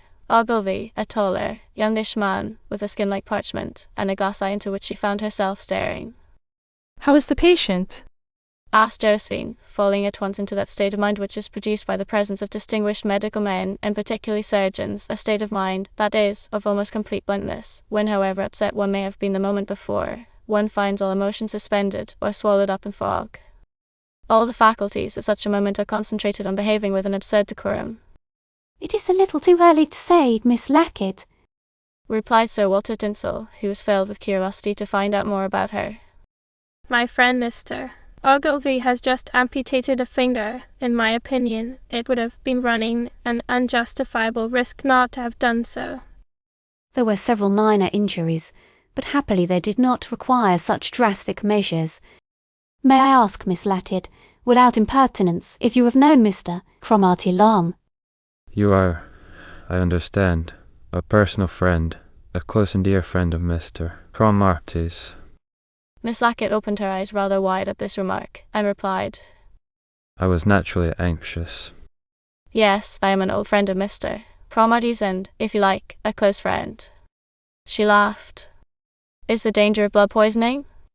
There is a risk of it, but we have taken every precaution. The King of Greece died of being bitten by a monkey. Cried Josephine suddenly. That's rubbish, interrupted the curator, coming forward. Why, everybody in the gardens has been more or less seriously bitten by monkeys at some time or other. It is always happening. It's dreadful to think that the poor fellow should have lost a finger, but there's no danger. You are sure there's no danger? Asked Josephine. The curator appealed to the medical men. They allowed themselves to smile. Josephine withdrew, and in the hall the curator said to her, Don't worry about him. Miss Lackett is a beastly thing of course to think of, but it's not serious. He isn't the King of Greece. The monkey isn't that sort of monkey even. He'll be up and about in a day or two at the most. By the way, is your father General Lackett? Josephine was surprised, but admitted it without hesitation. Oh yes, he's an old friend of mine. Dropping one day next week to tea and see how our friend is going on. Josephine left in very much better spirits than she had come, and though she once or twice was troubled by the recollection of Mr. Cromartie's unconscious form, the head swathed in bandages, and the body covered with a blanket, she felt small anxiety. On the contrary, she very soon gave herself up to rosy visions of the future. Thus nothing appeared to her to be more clear than that Mr. Cromartie would leave the zoo, and the loss of a finger was perhaps not too high a price to pay for restoring him to ordinary ways, or perhaps she might say not too great a punishment for conduct such as his had been.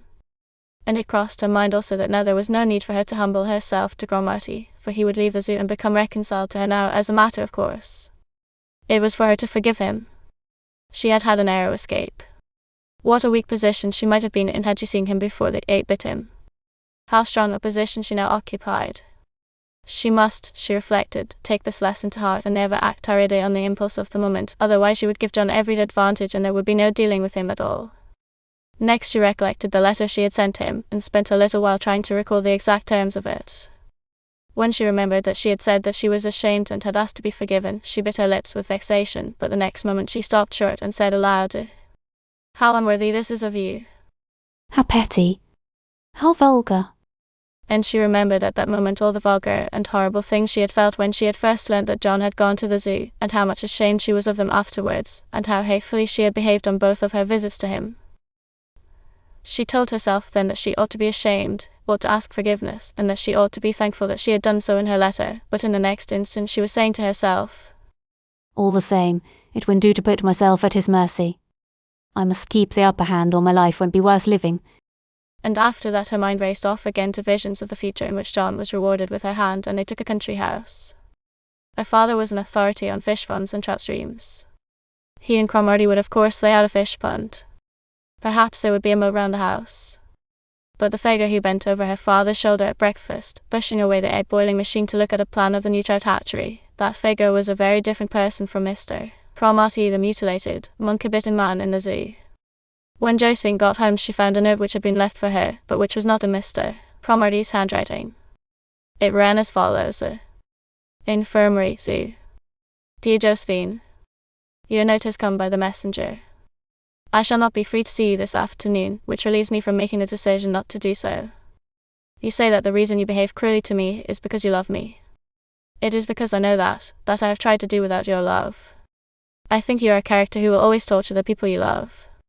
I cannot bear playing one that alone makes us unsuited to each other. It is the principal reason why I never wish to see you again. You are mistaken when you say that you have something of the first importance to tell me. Unless it is something to do with the arrangements which the zoo authorities make with regard to the ape house, it cannot be of importance to me. Please believe that I bear you no resentment for the past. Indeed, I still love you, but I mean what I say. Yours ever, John Cromartie. When Josephine had read this letter over twice and had realized that it must have been written after he had been bitten by the ape, and just before his finger was cut off, she gave up her hopes. Everything she had been feeling was revealed as ridiculous folly. If John could write like that at the moment when he must have been most wishing to escape from confinement, she saw that her plans for his regeneration were impossible. She went up to her room and lay down. All was lost. That morning Mr. Cromartie had taken his breakfast of rolls, butter, Oxford marmalade, and coffee as usual. When it had been cleared away, he began to play ball with the caracal.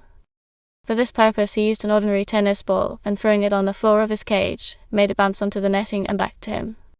The game therefore resembled fives, the object, however, beating, on his part, to prevent the caracal intercepting the ball, which, by the way, he was rarely able to do more than 3 or 4 times running, for the cat was very quick on its legs and had a good eye. After they had been playing for about 10 minutes, Mr. Cromartie slipped backwards and taking a ball, which bounced high, and fell heavily against the wire netting wall of his cage.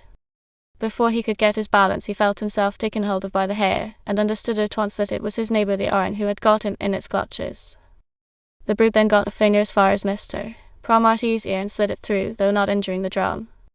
Mr. Cromartie managed to turn his head then in order to see his assailant, and found his face was now exposed, and his forehead was scratched. To protect himself, he put one hand in front of his face, and was pushing himself away from the netting with the other when the Oran caught hold of 2 of his fingers in its teeth. The pain of this made him jerk his head free, and the lock of hair by which the Oran held him came right out of his scalp. The ape still held onto his fingers like a bulldog. Just then his caracal, which had been dodging about between his legs, got one paw through the netting and raked the Oran's thighs with his claws, but the ape did not leave go even then. Mr. Cromartie, who had a very cool head for a man in such a situation, took out a couple of wax vestas from his pocket, struck them on his heel, and thrust the flaring feces through the wire into the ape's muzzle, and in that way made him leave go his hold at once. This circumstance of his feeling for the feces in his pocket while the ape was slowly grinding his fingers to a mere pulp very greatly impressed the spectators, who beyond shouting for assistance were powerless to do anything. No less remarkable was the way in which, directly he was free, he pulled away the caracal from the netting before the ape could catch hold of him, and this though the cat was beside itself with the fury of the fight. But strangely enough, in doing this he did not get scratched, either because he pulled him off by the scruff with his uninjured hand and carried him right out of the cage, or because the caracal knew him even at that moment. Collins arrived just as this happened, and the shock was almost too much for him. It was remarked that he was deathly white and could scarcely speak.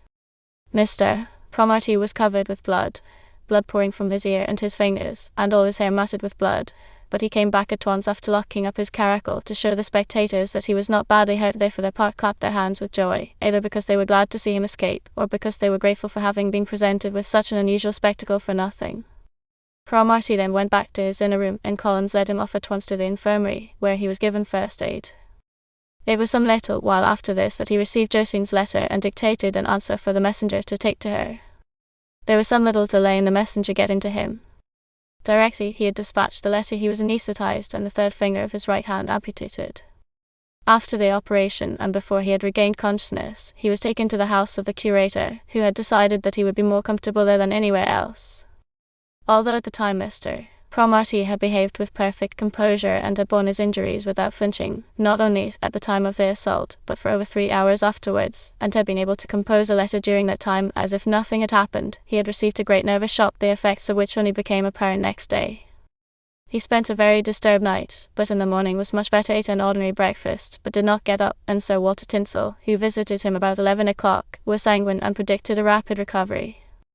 In the afternoon he was restless and suffered acutely, and as evening came on his temperature rose rapidly. That night he was in a condition of fitful delirium, occasionally falling asleep and waking up with nightmares which persisted even when he appeared to be wide awake. On the second day the fever increased and blood poisoning in an acute form was recognized, but the patient was altogether rational in his mind.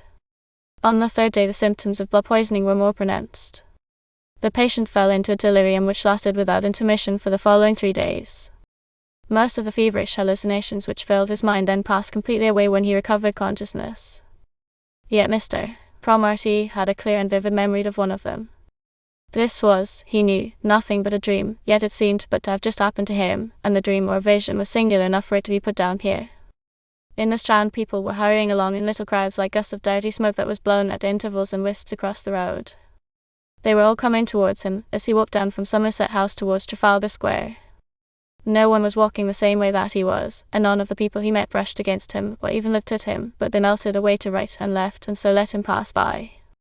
Sometimes when a band of them passed him he caught a whiff of their odour, and the smell sickened him. They were frightened, they hurried by, but he was thinking of that great man Sir Christopher Wren, who had planned the street he was then walking in. But nobody cared, nobody had built it, though the plans were all there rolled up and ready, and just as good today as they were in the reign of King Charles Roman II. He lifted up his head presently, and up in the sky a white streak was being deliberately drawn. It was an aeroplane riding advertisements. So he stood still in the middle of the hurrying crowds to watch it. Now he could just see the tiny aeroplane like a little brown insect.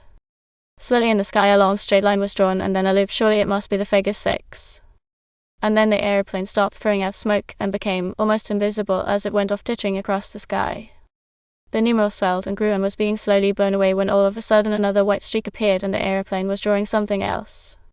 But as he watched he was aware that after all it was the same thing again, another 6, and when it had done that the aeroplane mounted again into the sky and drew another 6, but already its first work was undone by the wind, and in a few moments there was nothing to be seen in the sky but a few wisps of smoke. For a second or two Cromartie felt himself rocking in the aeroplane, which went humming away across the sky before falling again sideways like a snipe bleating. That was only a moment, as when you shut your eyes and fancy that you can feel the earth spinning in space, and then Cromartie was walking out of the Strand into Trafalgar Square. It was empty, and he looked at the Nelson monument with wonder. Landseer's great beasts planted their feet flat down before them. What were they, he wondered? Lions or leopards, or perhaps bears? He could not say. And suddenly he saw that his right hand was bleeding and his fingers gone. A great crowd had entered the square, the fountains were playing, the sun was shining, and he got onto a scarlet omnibus. But very soon he saw that the people were whispering together on the omnibus, and they were all looking at him, and he knew that it was because they saw his wounded hand. He put his other hand up to his forehead, and there was blood on that also. He was afraid then of the people on the bus, and so he got out. But wherever he wandered the people stopped and stared at him and whispered, and as he walked among them they drew aside and formed into little groups and gazed after him as he went by, and it was because they knew him by the wounds on his head and on his hand. They were all of them muttering and looking at him with hatred, but something restrained them, so that though their eyes were like sharp daggers they were one and all afraid to point their fingers. He was going to vote. He would cast his vote. Nothing should stop him. At last he saw the 2 entrances to the underground voting hall with ladies written over one and gentlemen written over the other, and he went downstairs. But when he asked the attendant for his voting card, the man took down a large book bound in lambskin with the wool left on, and turned over several pages and looked down them. At last he said, But your name is not written in the book of life, Mr. Cromartie. You must give up your secret, you know, if you wish to be registered.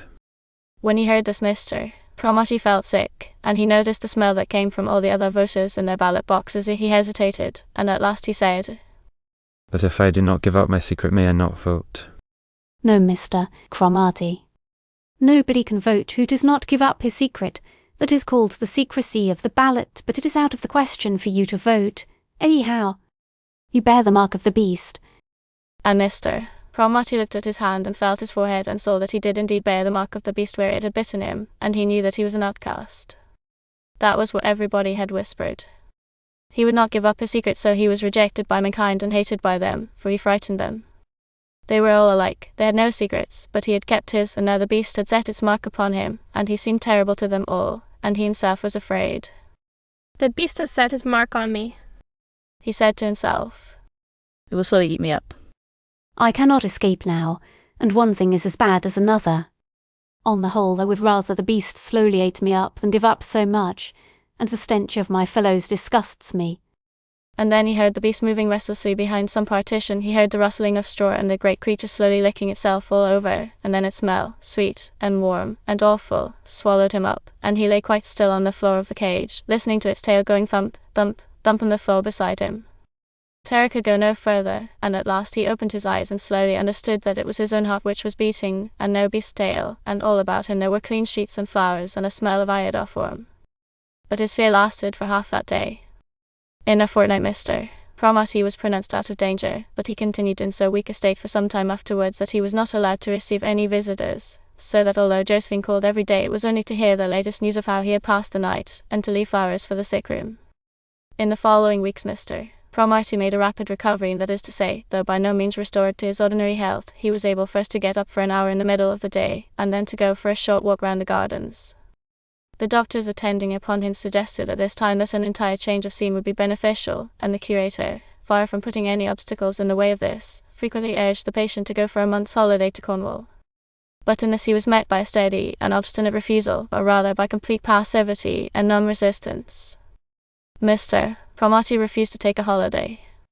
He declined to go away anywhere by himself, though he added that he was completely at the curator's disposal and prepared to go to any place where he was sent in charge of a keeper. After some days, during which the curator proposed first one scheme and then another, the plan of Mr. Cromartie's being sent away was abandoned. In the first place, it was difficult to spare a keeper, or for that matter to find a suitable man among the staff to go with Mr. Cromartie, and it was difficult to find a suitable place where they should be sent. But the chief reason why these schemes were given up was because of the apathetic and even hostile attitude which the invalid adopted to them, and because it occurred to the curator that this hostility was perhaps not without a reason. And indeed there is no doubt that Mr. Cromartie felt that if he once took such a holiday as had been suggested, he would find it very much harder to go back into captivity at the end of it, and he opposed it because he was resolved not to escape from what he conceived were his obligations. It was therefore decided that Mr. Cromartie should go straight back to his cage, though it was impressed upon him that he would not be expected to be on view to the public any longer than he wished, and that he must lie down to rest in his inner room for 2 or 3 hours every day. In this way, and by taking him for motor-car drives for a couple of hours or so after dark, it was hoped that he would be able to regain his accustomed health and shake off the state of apathy which seemed his most alarming symptom to the medical men who attended him. But before Cromartie went back to his old quarters, he was to hear a piece of news from the curator which concerned him very closely, though he did not at first realize the full significance of it. The curator was so confused in imparting this information, and so apologetic, and occupied so much time with a preamble explaining how much the Zoological Society felt themselves indebted to him, that Mr. Cromartie had some difficulty in following what he said, but at last he got at the gist of it, and the long and the short of the matter was the experiment of exhibiting a man had been a much greater success than any of the committee had dared to hope such a success, indeed, that it had decided to follow it up by having a second man, a negro. It had actually engaged him 2 or 3 days since, and had installed him only that day. The intention of the committee was eventually to establish a man-house, which should contain specimens of all the different races of mankind, with the Bushmen, South Sea Islanders, etc. in native costume, but such a collection could of course only be formed gradually and as occasion offered. The embarrassment of the poor curator, as he made these revelations, was so extreme that Cromartie could only think of how best to set him once more at his ease, and though he had a very distinct moment of annoyance when he heard of the negro, yet he suppressed it completely. When the curator had been persuaded that Cromartie bore him no grudge for these innovations, nay more, that he was perfectly indifferent to them, his joy and relief were as overwhelming as his distress and embarrassment had been before. First he blew out a great breath, and mopped his forehead with a big silk handkerchief. Then, his honest face quite transformed with happiness, he seized Cromartie by the hand, and then by the lapel, and laughed again and again while he explained that he had opposed the project with all his might because he was sure Cromartie would not like it, and after he had been overruled he had not known how to break the news to him. He vowed he had not slept for 2 nights thinking about it, but now when he learned that Cromartie actually approved of the plan, he felt a new man. I am the biggest fool in the world, said he. My imagination runs away with me. I'm always thinking of how other people are going to be upset, and it turns out that they don't give a row of pins about the whole affair, and I am the only person who feels upset all on account of somebody else. Ha! Ha! Ha! It has been just like that over and over again with my wife. It is always happening to me. Well, now I'll go full blast ahead with the new man house, because, you know, it's a damned good notion. I felt that the whole time, but I couldn't get it out of my head that it was unfair to you. But Mr. Cromartie did not share his enthusiasm. He merely repeated to himself, as he had done so often before, that he intended observing his side of the contract so long as the zoo kept its own, and that there was nothing in all this which infringed or invalidated the contract in any way. But when Mr. Cromartie went into his cage, he saw a black man in the cage next door. He was brushing a black bowler hat. It came as a great shock to Mr. Cromartie to realize that this man was the neighbor about whom the curator had spoken. This negro was almost coal black, a jovial fellow, dressed in a striped pink and green shirt, a mustard-colored suit, and patent leather boots. When he saw Mr. Cromartie, he at once wheeled round, and saying, "The interesting invalid has arrived," walked up to the partition separating him from Cromartie, and said to him, Allow me to welcome you back to what is now the man house. If I may introduce myself, Joe Tennyson, I am delighted to meet you, Mr. Cromartie. It is a real pleasure to have a man next door. Cromartie bowed stiffly and said, Good afternoon. very awkwardly, but the negro was not abashed, and leaned against the wire partition between them so that it bulged. They're going to clear all that poor trash away now, he said, pointing at the chimpanzee beyond Cromartie. They isn't to be kept with us any more, nasty jealous brutes. Bite your fingers off if they catch you. Cromartie turned and looked at the chimpanzee. It had always seemed to him rather a pathetic beast, but how much more so now while his new neighbor Tennyson was speaking of it. And not for the first time, he felt a friendly sympathy for the ugly little ape. Indeed, he would far rather have seen the savage old orang back in her place than have this insufferably verbose fellow patronizing the animals near him. For the moment Cromartie was quite at a loss, and had no idea what to reply to the stream of Mr. Tennyson's remarks. He had said nothing at all when a minute or two later he was relieved by the arrival of Collins with his caracal, which had been sent back to his old cage in the cat house after Mr. Cromartie's injuries. The pleasure of the two friends at once more being together was unbounded, and was shown by each of them very strongly after his own fashion. For at first the caracal trotted up to Cromartie debonairly enough, as if he would just come to give him a sniff. Then he began purring loudly and rubbed himself a score of times against Cromartie's legs, winding himself about them, and finally he sprang right up into his friend's arms, licked his face and his hair, and curled up for a moment or two as if he would sleep there. But no, this was not for long, for he sprang down again. Then he began trotting round the cage, sniffed in the corners, leapt on the table, and made certain that all was well.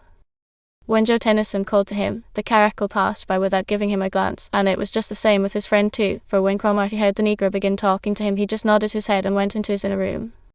But once there Mr. Cromartie reflected that this negro was to be his companion and neighbor for some years, and it would never do to run away from him every time he spoke.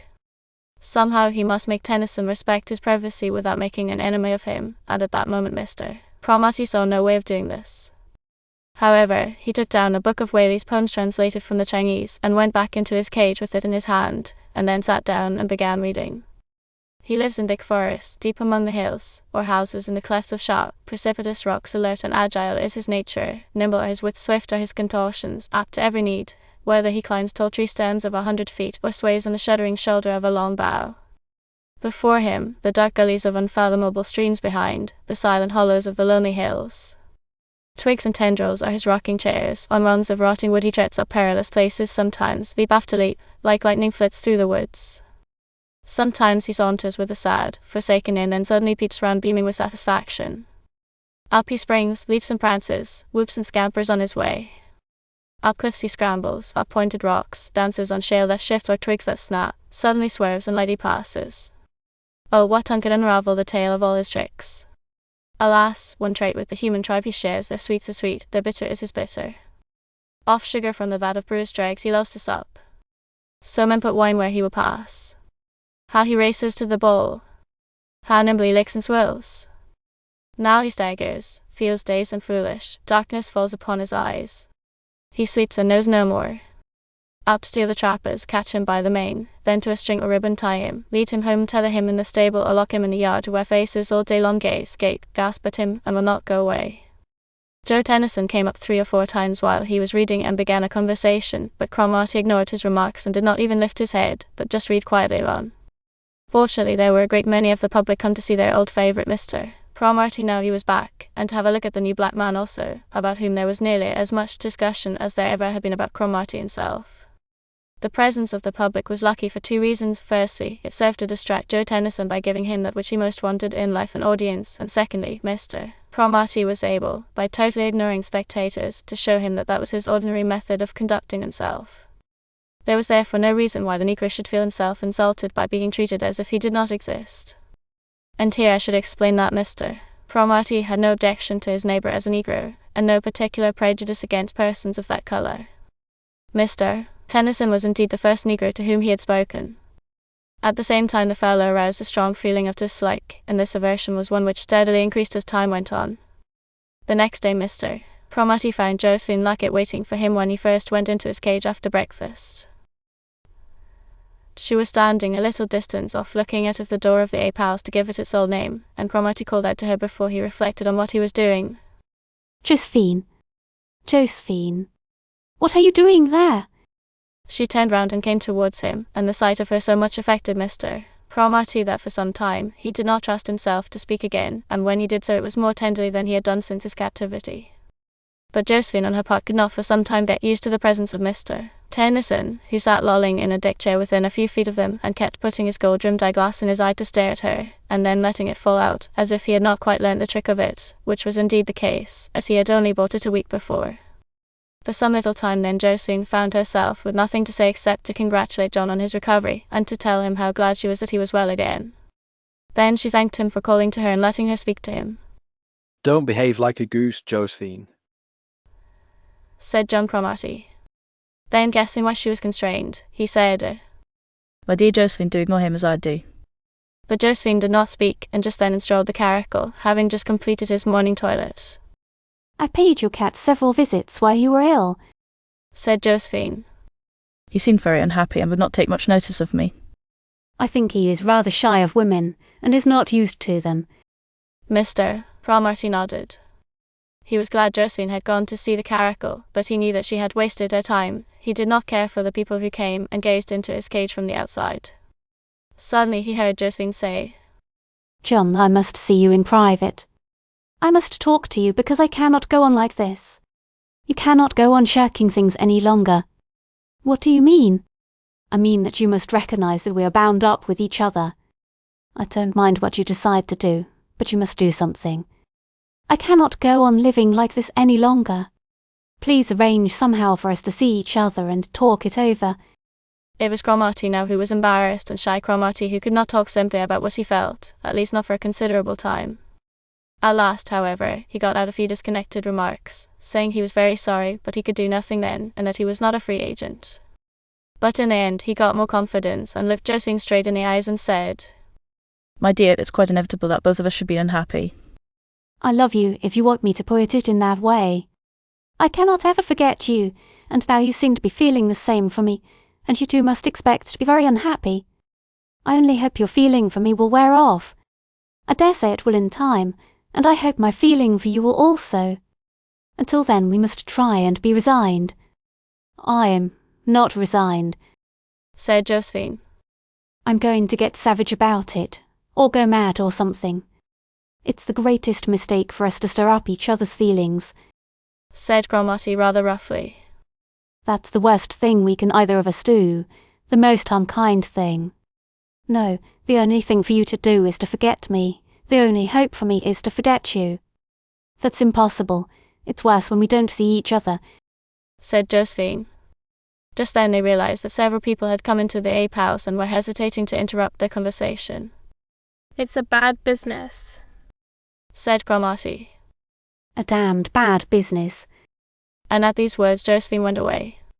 He turned away and sat down, but a moment later he heard aloud, Excuse me, sir.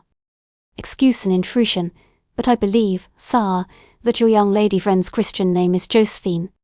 That is a remarkable coincidence. For my own name, you know, is Joseph.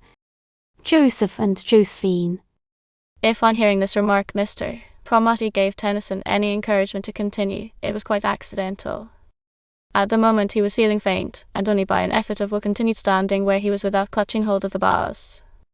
Are you interested in the girls? Asked the Negro. They come and watch me all the morning, and they do stare so. He. No, I'm not interested, said Mr. Cromartie. Nobody could have mistaken the desperate sincerity in his voice. I'm glad to hear that, said Tennyson, at once restored to his former hardness and buoyancy of manner. That is how I feel myself, just how I feel. I have no interest in women at all. Only my poor old Mammy, my old black Mammy, you was the very best you was. A mother is the best friend you have through life, the best friend you can make. My mother was ignorant, she could not read, neither could she write, but she knew almost all of the whole Bible by heart, and I first learned of salvation from my mother's lips. When I was 5 years old she taught me the holy words of glory, and I repeated them after her text by text. She was the best friend I shall ever have. But other women, no, sir. I have no use for them. They are just a temptation in a man's life, a temptation to make him forget his true manhood. And the worst of it is that the more you shun them, the more they do run after you. That's a fact. No, I'm very much safer and better off here shut up alongside of you, with this wire netting and bars to fence off the women, and I guess you feel the same way as I do. Don't you, Mr. Cromartie? Cromartie suddenly looked up and saw the person who had been addressing him. Who are you? He asked, and then, looking rather wildly, he walked out of his cage into his back room, where he lay down feeling very exhausted. He was still very weak from his illness, and the close atmosphere of the ape house gave him a headache. Every moment he had now to exercise self-control, and it was more and more exhausting for him to do so. Very often he did what he did on this occasion, and this was to lie down to rest in his back room and then burst into tears, quite without any restraint, and though he laughed at himself afterwards, the act of weeping comforted him, although it left him weaker than before and more inclined to weep again. But the pricks and troubles of the outside world meant very little to Mr. Cromartie just then. He could not help thinking the whole time of Josephine. For so long he had believed that there were so many insuperable obstacles which would prevent them ever being happy together, that the additional fact of his being shut up in the zoo was a relief to him. But now that he felt so weak it was an extra strain, and especially now as he was beginning to wonder if Josephine and he could not be happy together for a little while. He still knew that they were too proud to endure each other for very long, but could they not have a week or a month or even a year of happiness together? Perhaps they might, but anyhow it wasn't possible, and here he was locked up in a cage, with a nigger waiting outside to talk some disgusting trash at him and wear out his patience. But as a matter of fact, when Cromartie pulled himself together once more and went out into his cage, Joe Tennyson did not address him, that is, not directly. But he was as tiresome as he had been before, but now it was in a different way.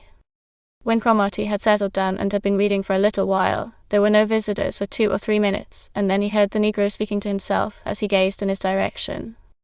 Poor fellow. Poor young fellow. The women do make hay with a man, they do. I've been through it all. I know all about it. Oh, gracious, yes. Love. Love is the very devil. And that poor young man is certainly in love. Nobody can cheer him up. Nobody can do anything except her that caused the trouble in his heart. There's nothing I can do for him now except just to pretend to notice nothing, the same as I always do.